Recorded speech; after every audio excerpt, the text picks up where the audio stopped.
Hello and welcome back to the West Garfield Park Youth Council. Yes, we are back. We are back in effect and we're here for another 13 weeks.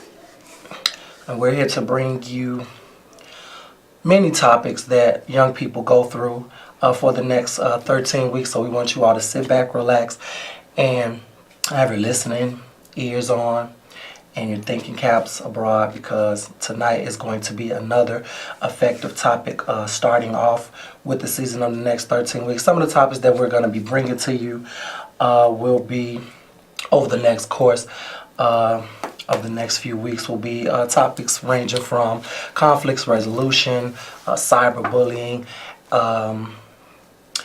gang violence, parent involvement, bridging the intergenerational gap. Those are just some of the topics for you all to weather in your head so you can get ready for those topics to come abroad.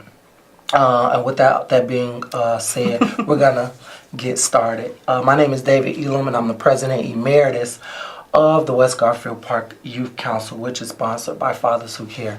Fathers Who Care is a non-for-profit organization on the west side of Chicago within the West Garfield Park community. Once again, my name is David Elam, and I'm the President Emeritus of the West Garfield Park Youth Council. The West Garfield Park Youth Council is comprised of 15 youth from the community whose main focus and goal is to be youth non-violent citizens and be voices in their community. And we invite people to come out and see what we're all about. Our show will be viewed every Thursday at 7 o'clock p.m. Again, that's every Thursday at 7 o'clock p.m.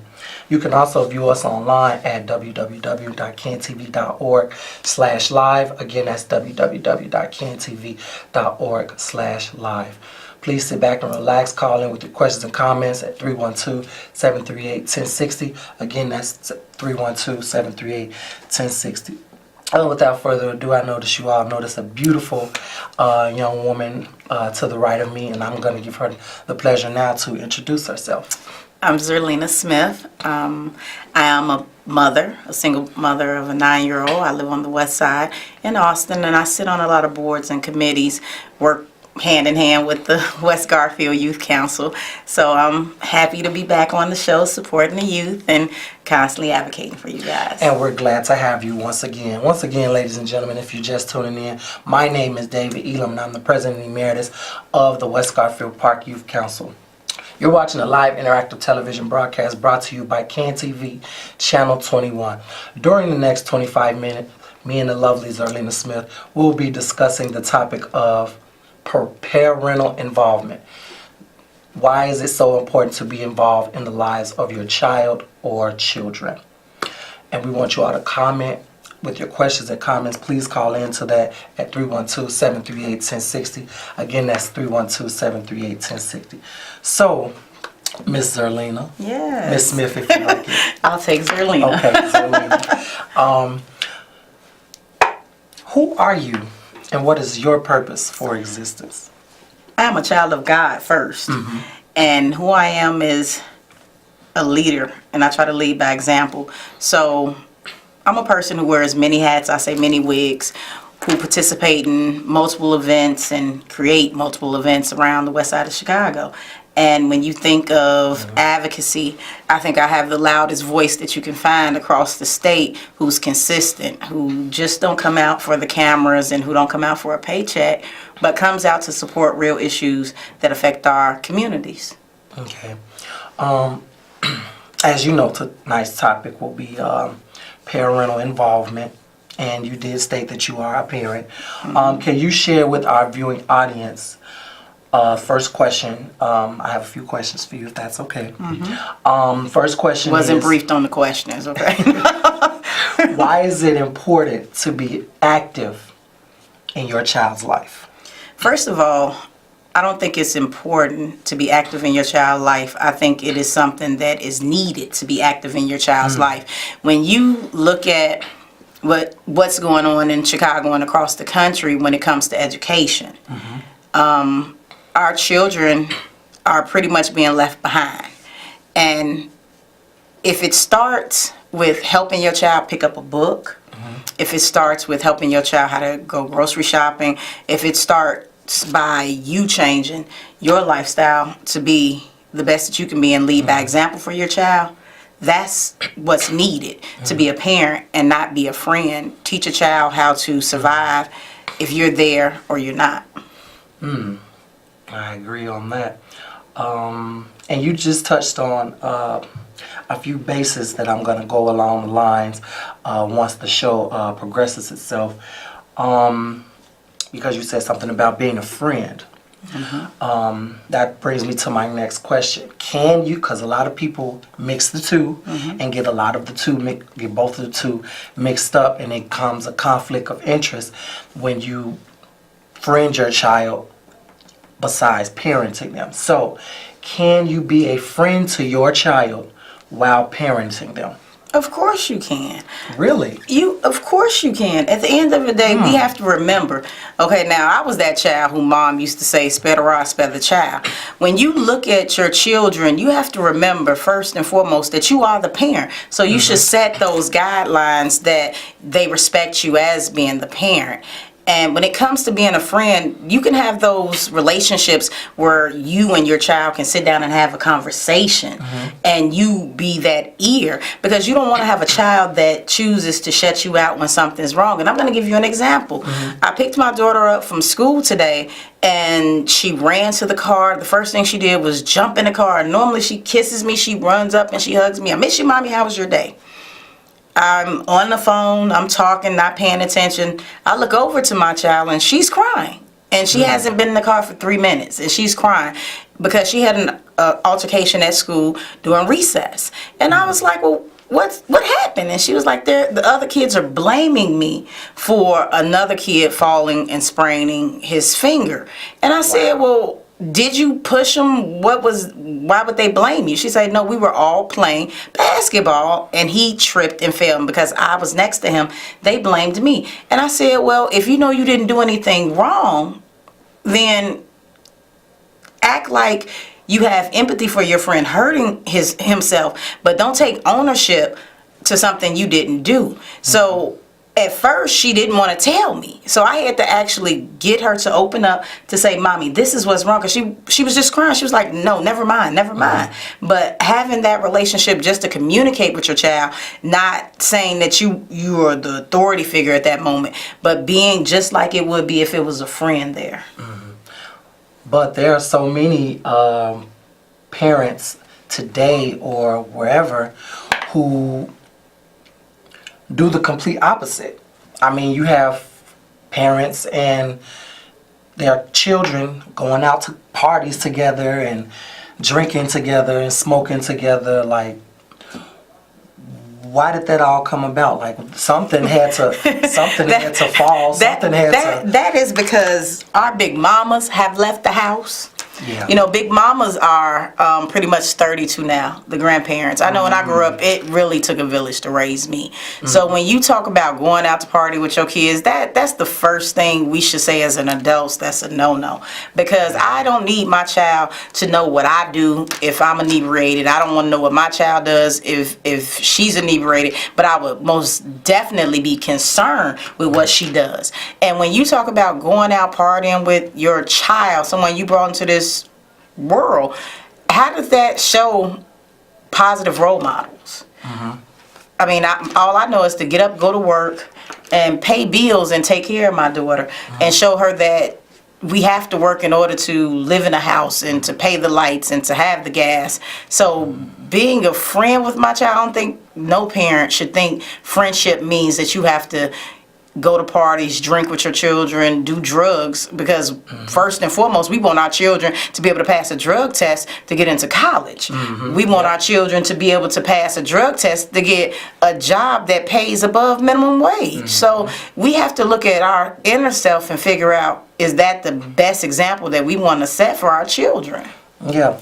And also that goes back to when you mix in with the two, there comes a time and there comes a point in that parental versus child relationship where the lack of respect is affected. Of course. How can I respect you if I'm drinking with you? How can I respect you if you in the club and we both twerking or whatever together. You know, I grew up, I'm 41 years old. I grew up in a household where when my mom's friends came over, we went upstairs to our room. We did not sit there and interact and engage with my mom and her company. And that's how we knew where a child's place was. Because regardless of what goes on in your house, you might think it does not affect those children, but everything that you do shows in reflection onto what they're gonna do. You can't ask your children not to get drunk and drive if they see you drinking and driving. You can't ask your children to not do drugs if they see you doing drugs. At the end of the day, it's boundaries. And as parents, we have to literally be a parent for our children, and our personal life has to be our time when your children is not around. Because if my mom probably would have did some of the things that is going on right now in these streets, I don't think I would have made it. Because my mom was someone I can go to. She is still my best friend. But she was my parent first. I feared my mom, not because she disciplined me, but I feared my mom because of the respect that I had for her. Like you said, yeah, it goes all the way back to the respect factor. And that's why so many youth today, they're quick to throw up in their parents' face, I don't have to do it because you didn't do it, or why should I do this when you didn't do this? That's something common in today's society with the youth today. They feel as though if you do it, if it was okay for you, then it's fine for me. It wasn't okay for me to do it. But then you also have to go back to, a lot of policy, a lot of laws. And right now in the state of Illinois, you can be 16 years of age and drop out of school. With no repercussions, nowhere else for you to go, and your parent don't have to sign the papers. You just don't have to show up no more. Me as a parent, let my child drop out of school at 16. I guarantee you I'll be in Springfield, City Council, and wherever else I need to be. Because if you gonna let my child drop out of school, you better have somewhere for them to live. You better have a job for them. You better have something for them to do, because I'm not gonna foot a bill and get up every day and go to work and take care of someone who feels as though they're grown and they can do what they want to do because they're 16. Yeah, see, that's care. That's someone who's making the effort, because if you're in someone's institution and you're paid to teach my child to learn. So if you allow my child to not continue their education by dropping out, and I know you had something to do with it, that lets me know as a parent that you're not taking the interest in your job. That's right. Because they say, oh, teachers get paid regardless whether they teach the child or not, which is true. But at the same time, you're there to do a job. You're not there. But you know what? With CPS, even if we say with the job piece, they have this per pupil funding thing with CPS schools, and they get paid by pupils that attend school. So you would think that they would bring back the truancy policy, where people were out actually knocking on doors, making phone calls, and letting you know your child did not attend school today as a parent. Because I grew up in a household where my mom worked 3 jobs and went to school. So she took care of her 3 kids all on her own.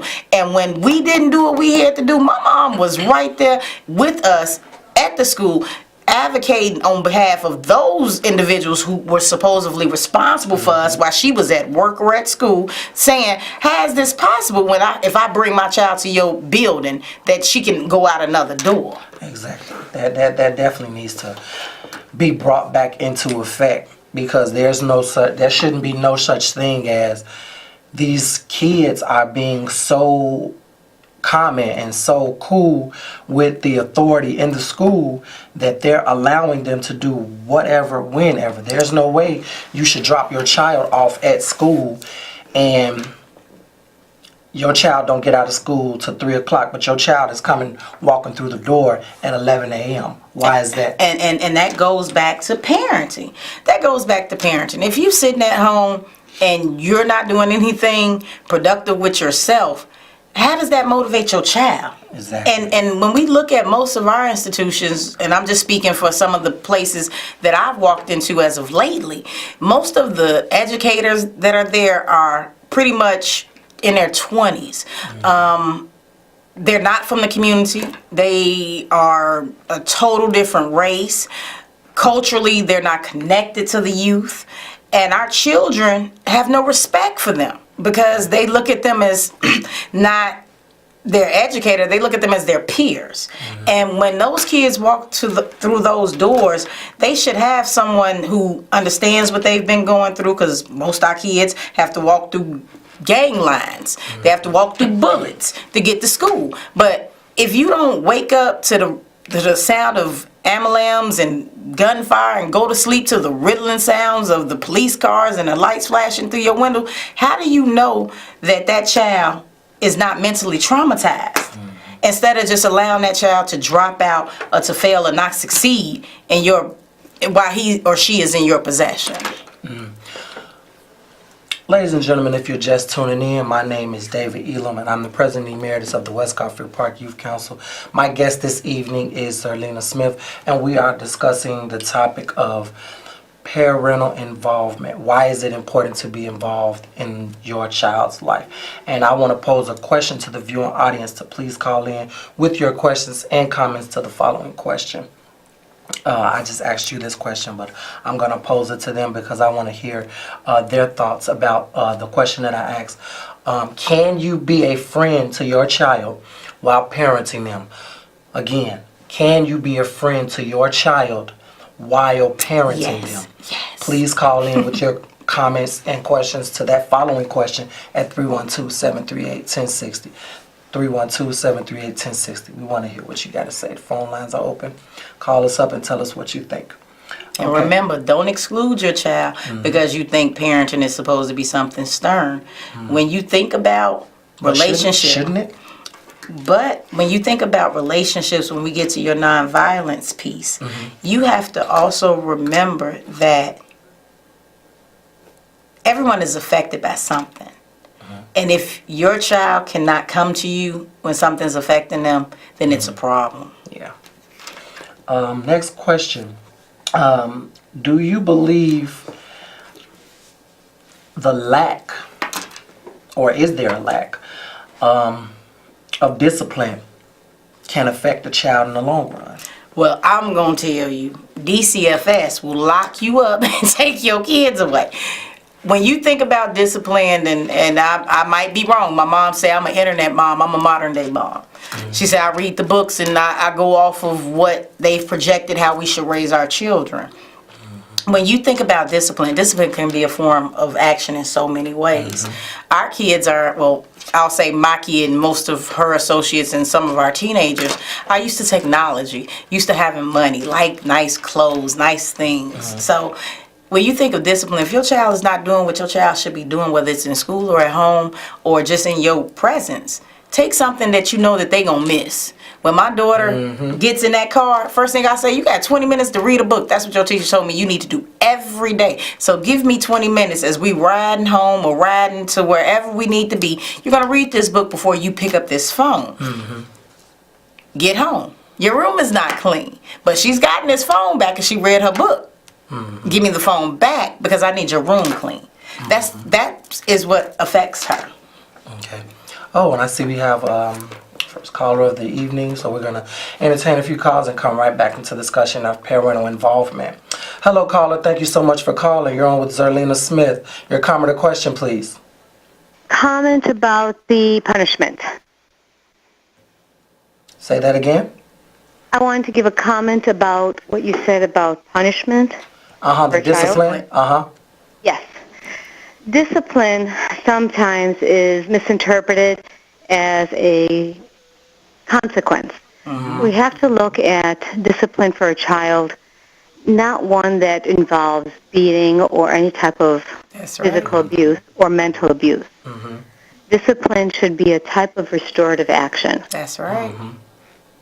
So it has to have consequences, and consequences, if the child is old enough, to be decided with the child. That's right. The child can understand what they did wrong and why there's a consequence.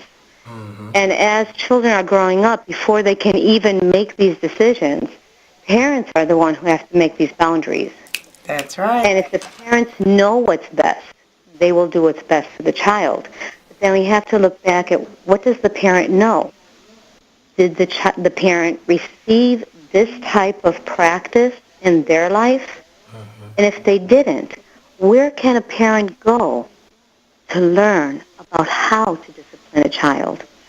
It isn't just, will the parent do this? When you become a parent, you don't automatically know what to do with the child. You do what you know. Yeah, what you've been What taught. if what you know wasn't the right thing? So that's so where true. now outside resources will come into play. Are there available outside resources within all communities? And you know, when you speak, caller, Cut to and dry the question like what you just said. There's so much more involved in it. Of course, and to your comment, you're absolutely right. When you think about parental classes, most communities don't really look at that. They don't look at, well, and I'm speaking for Austin, you have to look at wraparound services. We can't just focus on teenagers. We can't just focus on youth. We can't just focus on infants. We have to focus on a wraparound service for a complete family component. And I totally agree with you, because hitting a child, that physical contact does do mental harm to a child. Yeah. And it's a proven study, but most people don't know that because they have not been taught, as you say. And goes back to me saying my mom had told me I'm raising my child off the internet and through books, and I said no, I'm raising my child to the best way that I know that I should be raising my child. And that's by researching, by hanging and associating myself around institutions that have parenting classes. I went to parenting classes. I had my daughter at 32 years old, and all my friends' kids were pretty much on their way to high school. So, and I didn't think, and not saying that they didn't do a good job, but I'm just going to say that I wasn't sure if that's how I wanted to raise my child. And to have a relationship with the child is, like you said, having that communication, addressing what had happened, and making sure that they know the consequences. And the consequences shouldn't always be physical or mental, because our children are, I know in the Austin community, is lacking love. And if we love our children as much as we love ourselves, we'll come up with a way to find those resources to make sure that we don't hurt our children, because our children need everything. It's not so much of the lacking love, because we find love with our friends, we find love with extended family. It's the acknowledgement. Acknowledging who they are and that they are important. And what they think, what they say, makes a difference. Of course, but that starts at home. That starts with the parents. I mean, a friend, once your child walks outside your door, you pretty much don't know what your child is involved in if you don't have that communication. So when you think of children as a parent, and especially as a mother, we have to look at it as though we need to know what and who our children are involved with. So we can't just say that the love is there through friends and family, because most kids that live in the Austin community are growing up in households raising themselves, because parents are working minimum wage jobs and trying to pay market rate rent just to support these kids, or our children rather, because I'm a parent. That's what I grew up with.